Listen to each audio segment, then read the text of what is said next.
السلام علیکم۔ وجود کے ساتھ میں ہوں محمد عاصم انصاری۔ ناظرین، ہم فلسطین میں روزانہ ظلم ہوتے ہوئے دیکھتے ہیں۔ ہم دیکھتے ہیں کہ مظلوم بچوں کو روزانہ مارا جا رہا ہے، بے دردی سے شہید کیا جا رہا ہے۔ لوگ بم ایسے پھینکتے ہیں جیسے ان کو کوئی پوچھنے والا ہی نہیں، اور ایسا لگتا ہے کہ دنیا کا ایک بہت بڑا حصہ بالکل بے حس ہو گیا ہے۔ لیکن ایسا کیوں ہوا؟ یہ ایک بہت اہم سوال ہے کہ ایسا ہوا کیوں؟ ایسا کیسے ہو سکتا ہے کہ انسان کو دوسرے انسان کا درد ہی نہ ہو؟ ایسا کیسے ہو سکتا ہے کہ ایک شخص جس کے لیے وہ شدید ترین ظلم ہو، دوسرا اس ظلم کا ذرہ برابر بھی احساس نہ کرے؟ ایسا کیوں ہو رہا ہے؟ آج کی مہذب سویلائز دنیا جو اپنی اخلاقیات پہ بہت فخر کرتی ہے، جو اپنے انسانی حقوق پہ بہت فخر کرتی ہے، ایسا کیوں ہے کہ اس کو ایک طرف ہونے والے مظالم بالکل نظر ہی نہیں آتے؟ اور یہ میں اپنے پاس سے نہیں کہہ رہا کہ اس کو نظر نہیں آتے، یا میرا کوئی سبجیکٹیو ویو نہیں ہے۔ ابھی آج کل پرسوں 3-4 دن، ایک ہفتہ پہلے کی آپ یونائٹڈ اسٹیٹس کی اسٹیٹ ڈپارٹمنٹ کی پریس بریفنگز دیکھ لیں۔ انہوں نے صاف صاف بولا کہ جو بھی کچھ ہو رہا ہے وہ حماس کر رہا ہے۔ ان سے پوچھا گیا کہ آپ یونائٹڈ نیشنز کے جو ایسے رضاکار ہیں، ڈاکٹرز ہیں، طبی عملہ ہے، ان کو کیوں مار رہے ہیں؟ اس کا جواب بھی انہوں نے یہ دیا کہ جو بھی کچھ ہو رہا ہے اس کا حماس ذمہ دار ہے۔ پھر ان سے پوچھا گیا کہ آپ اتنے سارے بچوں کو کیوں مار رہے ہیں؟ تو انہوں نے یہی کہا کہ جو بھی کچھ ہو رہا ہے اس کا حماس ذمہ دار ہے۔ تو یہ بات تو سب کو سمجھ میں آ رہی ہے کہ یہ بات کچھ بیٹھ نہیں رہی، یہ جواب بنتا نہیں ہے، لیکن یہ بات کسی کو سمجھ نہیں آ رہی کہ یہ جواب دیا کیوں جا رہا ہے۔ اور اس سے بھی زیادہ اچنبھے والی بات یہ ہے کہ دنیا اس جواب کو قبول کیسے کر رہی ہے کہ آپ مظلوم پر ہی الزام ڈالتے رہیں، مستقل اسٹیٹ لیول پر وکٹم بلیمنگ کریں، اور ساری دنیا اس کو قبول کرتی جا رہی ہے۔ ایسا کیوں ہو رہا ہے؟ تو ناظرین، ایسا اسی لیے ہو رہا ہے کہ میں نے جیسے پچھلی ایپیسوڈز میں بھی یہی کہا تھا کہ جب انسان کو خدا کا خوف نہیں رہتا تو اس کے لیے کوئی اخلاقیات نہیں ہوتی، اس کے لیے صرف طاقت ہوتی ہے اور مفاد ہوتا ہے۔ یہی بات ہم نے پچھلی ایپیسوڈز میں بھی کہی تھی، اور یہ ایک دلیل ہے خدا کے وجود پر۔ انسان کے بنیادی اخلاقی تصور کو خدا کی طرف سے اگر منسوب نہ کیا جائے، اگر یہ بات نہ مانی جائے کہ اخلاقیات خدا کی طرف سے آئی ہیں، خدا نے ان اخلاقیات کو انفورس کرنے کے لیے شریعت بھیجی ہے، اگر یہ باتیں نہ مانی جائیں تو انسان ایسا ہی درندہ بن جاتا ہے جیسا ہم ابھی دیکھ رہے ہیں۔ ہم سب کو پتہ ہے، تو ان کو بھی پتہ ہوگا کہ غزہ میں 50% سے زیادہ صرف عورتیں اور بچے ہیں، معصوم بچے ہیں جنہوں نے ابھی اس دنیا میں آنکھ کھولی ہے، ایسے بچے ہیں جن کے اسکول جانے کی عمر ہے، ایسے بچے ہیں جنہوں نے ابھی سیکھنا ہے کہ کیا دنیا میں چل کیا رہا ہے۔ ان کے سروں پر بم گرتے ہیں، ان کے کھوپڑیوں کے ساتھ، ان کے سروں کے ساتھ اسنائپر گیمز کھیلے جاتے ہیں، اور ان کے ساتھ صرف ایک شغل کے طور پہ ان کو مارا جاتا ہے، شغل کے طور پر ان کے گھروں پہ قبضے کر لیے جاتے ہیں۔ ہم نے دیکھا ہے یہ سب کون کروا رہا ہے، ہم سب کو پتہ ہے یہ اسرائیل کروا رہا ہے۔ ہم کھل کے بولنا چاہیے کہ اسرائیل ہی ظالم ہے اور فلسطینی مظلوم ہے، لیکن ہم اپنی آنکھوں سے دیکھ رہے ہیں، ہم نیوز چینلز پہ دیکھ رہے ہیں، ہم آرٹیکلز میں دیکھ رہے ہیں، ہم سوشل میڈیا پہ دیکھ رہے ہیں کہ ایک بلا وجہ کی بحث چلی ہوئی ہے کہ قصور کس کا ہے۔ قصور ظالم کا ہی ہے۔ اسلام ہمیں یہی سکھاتا ہے کہ ہم ظلم کو ظلم بولیں، غلط کو غلط بولیں، لیکن آج کی سویلائز دنیا، آج کی مہذب دنیا ہمیں یہ بتاتی ہے کہ یہ دیکھو کہ پولیٹیکلی کریکٹ کیا چیز ہے، یہ دیکھو کہ سیاسی طور پہ آپ کا فائدہ کس میں ہے، آپ اسی کو صحیح بولو، اسی حساب سے غلط بولو۔ ہماری ساری دنیا اسی کے پیچھے چل رہی ہے، اور یہی اصل چہرہ ہے سیکولر دنیا کا۔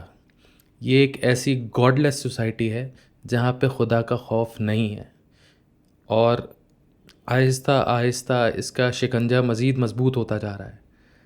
ہم یہ دیکھیں گے کہ بہت سارے لوگ جو آج بھی کچھ حد تک مظلوموں کا ساتھ دے رہے ہیں، آہستہ آہستہ وہ بھی اپنے کام سے کام رکھنے کی کوشش کریں گے، کیونکہ انہیں یہ لگے گا کہ اگر انہوں نے مظلوموں کا ساتھ دیا تو ان پہ کوئی مصیبت آ سکتی ہے۔ ذاتی مفادات یا ذاتی نقصان کے خدشے نے ہمیں بہت حد تک بے حس کر دیا ہے۔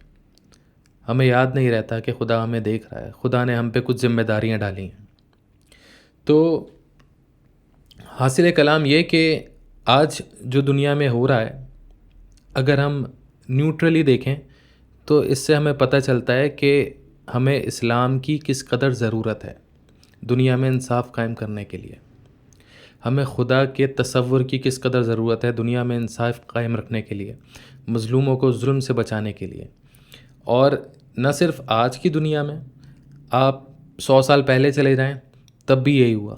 جن لوگوں کو خدا کا خوف نہیں ہے وہ خوب ظلم کرتے ہیں، وہ یہ نہیں دیکھتے کہ بچوں کو مارنا غلط ہے یا عورتوں کو مارنا غلط ہے یا ایکسیسو فورس یوز ہو رہی ہے، ان کے لیے کوئی چیز معنی نہیں رکھتی، ان کے لیے صرف ان کا مفاد معنی رکھتا ہے۔ تو جن حضرات کو پہلے شک تھا ہماری بات پر اور جو کہتے تھے کہ دنیا بڑی مہذب ہو گئی ہے، اخلاقیات کے بڑے اعلیٰ مقام پر پہنچ گئی ہے اور مذہب بہت پرانی چیز ہو گئی ہے، ان کو اپنے تصور کو دوبارہ ریوزٹ کرنا چاہیے، ریکنسیڈر کرنا چاہیے کہ وہ کس قدر غلط ہیں، اور ذرا یہ بھی سوچنا چاہیے کہ لاکھوں بلکہ ملینز آف ایئرس کی انسانی تاریخ میں ایسا آج تک اخلاقی اقدار قائم ہی نہیں ہو سکیں جو یہ ثابت کر دیں کہ بچوں کو مارنا غلط ہے۔ ایسا کیوں ہے کہ لاکھوں سال کی انسانی تاریخ ابھی تک اس بات پہ متفق ہی نہیں ہو سکی کہ مظلوموں کو نہیں مارنا چاہیے؟ کئی دفعہ اگری کرنے کے بعد بھی، کئی دفعہ کئی کنونشنز ہونے کے باوجود، کئی ہیومن رائٹس لکھے جانے کے باوجود بھی لوگ آج تک اس پہ بحث کر رہے ہیں کہ قصور کس کا تھا۔ صاف بات ہے کہ جو ظلم کر رہا ہے اسی کا قصور ہے، جو بم گرا رہا ہے بچوں کے اوپر اسی کا قصور ہے، جو بچوں کو بے دریغ مار رہا ہے، عورتوں کو مار رہا ہے، مظلوموں کو مار رہا ہے، جگہوں پہ قبضے کر رہا ہے، اسی کا قصور ہے، اسرائیل کا قصور ہے۔ ہمیں صاف بولنا چاہیے۔ اللہ ہمیں اس بات کی توفیق دے کہ ہم حق کو حق بول سکیں اور باطل کو باطل۔ اب ایک سوال یہ پیدا ہوتا ہے کہ اگر یہ سارے جو ہیں خدا کو نہ ماننے والے لوگ ہیں جو یہ کر رہے ہیں، تو ہم دیکھتے ہیں کتنے سارے اسلامی ممالک بھی ہیں جو یہی سب کر رہے ہیں، جو اگر اسرائیل کا ساتھ نہیں دے رہے تو کم از کم مجرمانہ خاموشی، مجرمانہ غفلت کا شکار تو ہیں۔ تو بالکل درست بات ہے، اور یہ بھی اسی اصول کے تحت ہے۔ دیکھیں، شریعت میں تو خیر ہمیں کہا گیا ہے کہ جو شخص اپنے آپ کو مسلمان کہے اور اقرار کرے ایمان کا، ہمیں اس کی بات مان لینی چاہیے، لیکن حقیقت کا وہ ہونا ضروری نہیں جو کہ ظاہر کی جا رہی ہے۔ یہ ضروری نہیں کہ جو ظاہر کیا جاتا ہے وہی حقیقت ہو۔ ہمیں نہیں پتہ، لیکن ان کے اعمال سے تو ایسا ہی لگتا ہے کہ ان کے دل میں خدا کا خوف کوئی نہیں رہا۔ انہیں پتہ ہے کہ وہاں پہ مظلوم بچے ہمارا انتظار کر رہے ہیں، ہماری امداد کے منتظر ہیں، لیکن یہ بالکل کوئی کوشش نہیں کر رہے اس حوالے سے، بلکہ بعض اوقات تو ظالم کا ساتھ دیتے ہوئے بھی دیکھے گئے۔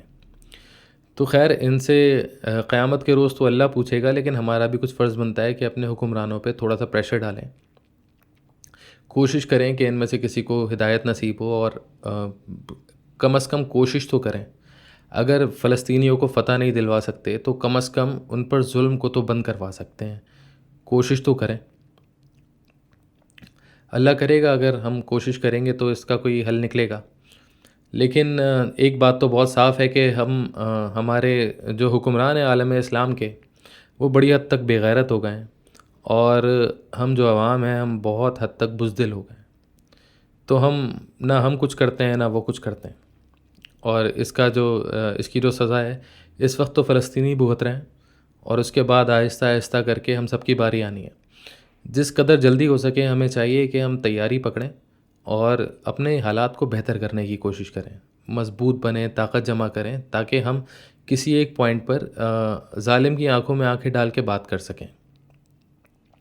اس کے لیے سب سے پہلے تو ہمیں اپنے آپ کو مضبوط کرنا چاہیے، اور پھر اپنے حکومت کو اس بات کا احساس دلانا چاہیے کہ ان کی ذمہ داری کیا ہے۔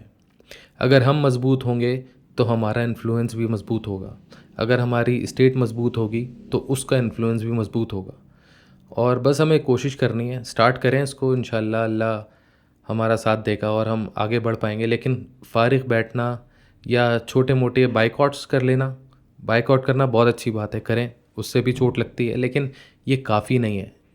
یہ کر لینے کے بعد ہماری ذمہ داری ادا نہیں ہوتی۔ میرے کہنے کا مطلب یہ ہے کہ بائیکاٹ کرنے کے علاوہ ہمیں کچھ پلاننگ بھی کرنی چاہیے، خود کو مضبوط کرنے کی، اس قدر انفلوئنس پیدا کرنے کی کہ ہم ورلڈ ایونٹس کو کسی حد تک انفلوئنس کر سکیں۔ میری دعا ہے کہ اللہ فلسطینیوں کے، مسلمانوں کو آزادی نصیب کرے، ان کے دکھ کا مداوع کرے اور ہم سب لوگوں کو بزدلی سے نجات دلائے۔ السلام علیکم۔